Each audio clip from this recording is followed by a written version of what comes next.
¿Qué tal? ¿Cómo están? Sean todos bienvenidos a un episodio más de este su confiable Latidos de Simio. Ya saben, un espacio para los libros, para la literatura, donde hacemos análisis de los libros, los reseñamos, los comentamos y queremos compartir con todos ustedes. Gracias por ver el video. En esta ocasión vamos a hablar de una novela interesante que descubrí, ya saben, como me sucede muchas veces, pues por azar.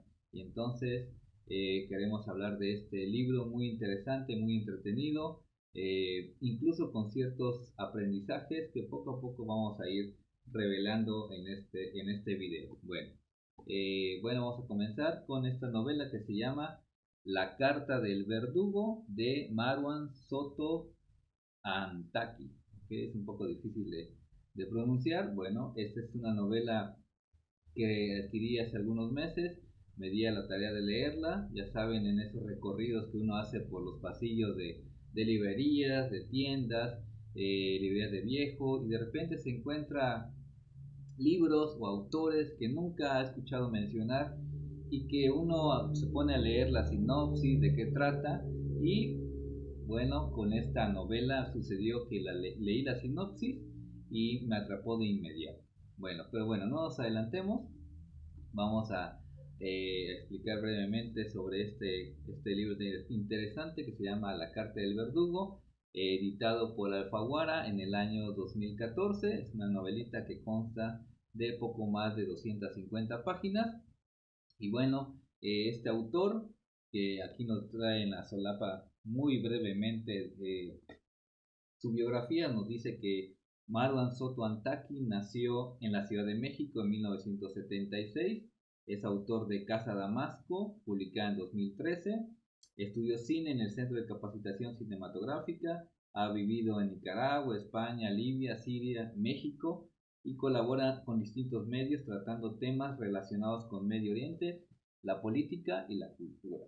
Bueno, es muy breve lo que nos dice sobre la biografía del autor y bueno, y la verdad pues tampoco me di mucho la tarea de averiguar más, pero bueno, lo importante aquí es este libro que trata sobre la historia de la guillotina francesa, esa digamos, arma, herramienta, estructura de madera y metal que hacía las veces de ejecutor o arma ejecutora de los momentos finales de las personas. Y en esta novela también nos retrata eh, quiénes eran los que estaban detrás de la guillotina, esos ejecutores, esos verdugos. Y bueno, ya al leer brevemente esta sinopsis, pues dije, esta novela se escucha, se ve interesante y bueno, la adquirí, me gustó por la trama que estaba, digamos, invitándonos a leer y bueno, la leí y quiero compartir con todos ustedes de qué trata. Una disculpa por las inclemencias del tiempo, hace un poquito de calor y bueno, no enciende el ventilador porque si no se escucharía todo. Bueno, no importa. Digamos que en esta novela que se llama La Carta del Verdugo hay dos historias.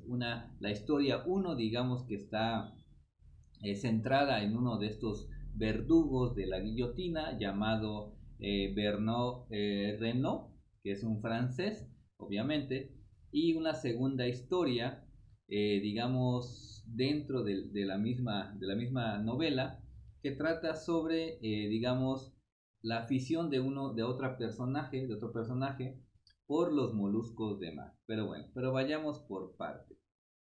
Bernard Renault trabajó como ejecutor anónimo de la guillotina, ¿no? Se entiende obviamente porque no es como que vayas a andar por la vida hablándole a la gente que trabajas como ejecutor o como verdugo de la guillotina, ¿no? Pues terminas con la vida de muchas personas. Y esa era su labor, ¿no? Digamos que más bien Bernard Renault era una especie de suplente ejecutor del ejecutor principal de esa arma creada por el Estado que llevaba a los sentenciados a morir. Bueno, esa era la labor de Bernard Renault. Y por cierto, ¿sabían ustedes, que nos indica también, nos cuenta aquí en la novela, que cuando ibas a hacer una sentencia, ¿no? Que por lo regular los ejecutores llegaban, obviamente estoy hablando del siglo XX, siglo XXI, este, estos ejecutores llegaban a las cárceles, a las prisiones, y por la madrugada, cuando ya iban a traer a la persona a la que iban a ejecutar, sobre los pasillos de esas cárceles tendían unas sábanas para que las pisadas de los verdugos no fueran escuchadas por los demás prisioneros y no se alborotara, digamos, ese miedo, ¿no? Los mismos prisioneros no se alborotaron, hicieran escándalo y obviamente no se hiciera más grande esta cuestión, ¿no? Digamos que es una especie de interesante preludio del final, ¿no creen? Y bueno, y otro dato interesante es que la última ejecución se llevó a cabo en 1977 y la pena de muerte se abolió en Francia en 1981. Imagínense ustedes que hasta 1981 todavía esa sentencia final creada por el Estado todavía se seguía llevando a cabo. Bueno, una especie, digamos, en plena modernidad se seguían realizando estos eh, actos finales, ¿no? Que a mí me parecen bastante crueles y también un tanto primitivos. Bueno, por cierto, Bernard Renault fue hijo de un pescadero, lo que le provocó también en él ser una especie muy obsesivo en su higiene personal, ¿no? Es una característica que tiene este personaje que nos va narrando dentro de la novela. Y bueno, digamos que esta es como la historia uno, ¿no? Y la historia 2 con una protagonista que se llama Claude Gilbert, ¿no? O Gilbert, no sé cómo se pronunciaría, pero le vamos a llamar Claude. Ella es una bióloga cuyos padres son franceses, pero que están exiliados en México por distintas razones. Y ella, Claude, conoce a Eulalia Alonso, que es otra exiliada, pero española por la guerra civil, ¿no? Ellas se conocen, Eulalia y Claude mantienen una relación, una especie de madre-hija sustituta, ¿no? Pero aquí lo interesante es que Eulalia es malacóloga. ¿Qué es ser una malacóloga? Es una estudiosa y una coleccionista de conchas y moluscos del mar, ¿no? De eso se trata. Y entonces también Chloe, que está estudiando esa cuestión, pues la conoce y genera mucho interés, una empatía, una relación también de investigación, de conocer más acerca de estos seres que los hay terrestres y marinos, y cosas muy interesantes de la malacología, creo si no pronuncio mal. Y por cierto, ¿ustedes sabían que algunas conchas de mar pueden llegar a valer cientos y hasta miles de dólares? Bueno, eso yo no lo sabía hasta que lo descubrí leyendo esta novela. Dice que, por ejemplo, la Gloria Maris, una concha de mar, la Gloria Maris es uno de los ejemplares más codiciados por quienes coleccionan estos digamos, seres del mar, ¿no? Porque es muy difícil de encontrar, ¿no? Incluso nos menciona que algunos de estos moluscos o conchas marinas se encuentran en el estómago de algunas ballenas en el Japón y por eso el valor de estas especies para colección y estudio son sumamente elevadas. Bueno, y bueno, ya llegados a este punto, es cuando las dos historias se van a unir. Por cierto, la novela está ambientada tanto en México como en Francia. Y bien, como ustedes suponen, pues Bernard y Claude se conocen ¿en dónde? Bueno, cuando Bernard, digamos, no tiene mucho trabajo, ¿no? Y lo voy a usar como eufemismo, eso de mucho trabajo, él, digamos, se dedica a trabajar en una tienda de conchas y moluscos de mar en París. Y bueno, ahí Claude llega a París por unas cuestiones de investigación, por una compra de una concha muy preciada, ¿no? Y bueno, el destino hace que estos dos personajes se conozcan. De hecho, Clo está escribiendo una tesis sobre la evolución de las conchas marinas, la cual presenta en la universidad y que de hecho genera cierta polémica, ¿no? Nos va haciendo una especie de tratado de todo esa cuestión de las conchas marinas, los moluscos, su evolución, cómo se defienden, que incluso algunos matan, digamos, a otros seres del mar, pues básicamente por gusto, ¿no? Una cosa muy interesante. Y bueno, obviamente estos dos personajes, pues si no, no valdría, digamos, la trama, pues comienzan a tener una relación, ¿no? De pareja, muy interesante, muy intensa, donde obviamente gira en torno a lo de las conchas marinas, pero también las formas de ser de cada uno, la labor, digamos, un poco quizás no tan común, por llamarlo de alguna manera, que es a la que se dedica Verneau, que es un ejecutor de la guillotina. Bueno, es muy interesante cómo va tejiéndose estas dos historias, ¿no? Que parecen bastante disímiles entre sí, pero que generan que esta novela, La carta del verdugo, sea muy interesante.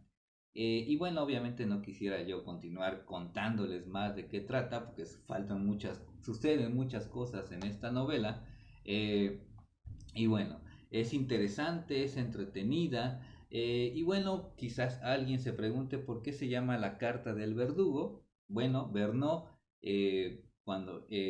por cierto, es una persona mayor, es un poco más grande que Claude. Claude es mucho más joven. Y bueno, eh, este Verneau le deja una carta como de despedida, ¿no? A Claude, que fecha en el año 2000, en el año 2004, y además le deja una especie, un obsequio, digamos, valioso, y ustedes pueden imaginar qué creen que sea.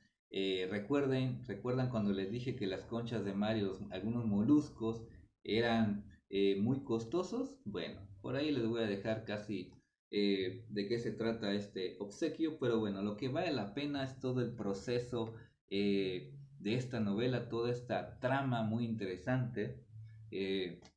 De estos dos personajes. Hay una cuestión aquí de moral, porque bueno, por la labor de Renault, la cuestión ya sea de investigar esas conchas marinas, ya sea en el ámbito puramente científico, pero también en el afán de coleccionistas, ¿no? Esa avaricia por tener esas especies difíciles de encontrar, etcétera. Entonces, la verdad, en esta novela, Marwan Soto Antaki en La carta del verdugo, de verdad es una novela muy interesante, muy entretenida. Incluso me puse a pensar, ojalá hicieran una película de esta novela, porque la verdad bien vale la pena, de esos libros que te encuentras por azar, pero que dices, no, esto debo leerlo, y de verdad lo leí sin parar, esta interesante novela, ¿no? Que aquí en Latidos de Simio les queremos recomendar. De verdad les doy mi palabra que se la van a pasar muy bien, van a aprender, van a conocer algunas cosas sobre las conchas marinas, la historia de ese aparato cruel que, digamos, quitaba la vida de los sentenciados en Francia. Y bueno, una novela muy interesante, un libro que si lo ven, no duden en adquirirlo. Y bueno, esta fue la reseña del día de hoy. Espero que el video se haya visto claro, porque hay unas cuestiones aquí con el audio, pero bueno, seguiremos trabajando en esos aspectos. Gracias por ver el video, por comentar, por compartirlo, por ser parte de esta pequeña comunidad simiesca. Ya casi vamos a llegar a los 400 suscriptores. Parece poco, pero para nosotros significa mucho, porque son casi 400 personas que se toman ese tiempo para vernos, para comentar, para compartir estos videos, para pasársela bien como nosotros al grabar estos videos, pese a las inclemencias del tiempo como el calor. Bueno, es parte y entonces los invito a que lean la recomendación del día de hoy, La carta del verdugo, y también los invito a que si tienen tiempo, si gustan, vayan a leernos a nuestros blogs. Tenemos dos que se los voy a dejar aquí en los comentarios. Palabradesimio.blogspot.com y musicadesimios.blogspot.com. Los invitamos a leer, a leernos. Ahí compartimos algunos puntos de vista, algunos pequeños artículos, algunos cuentos personales y también de otros autores, con el único afán de compartir y disfrutar de esta maravilla de la creación humana que es la literatura. Y bueno, gracias por ver el video. Ya lo saben, La carta del verdugo de Marwan Soto Antaki. Lo viste aquí en tu confiable y honesto y nada pretencioso Latidos de Simio. Saludos de lector a lector. Adiós.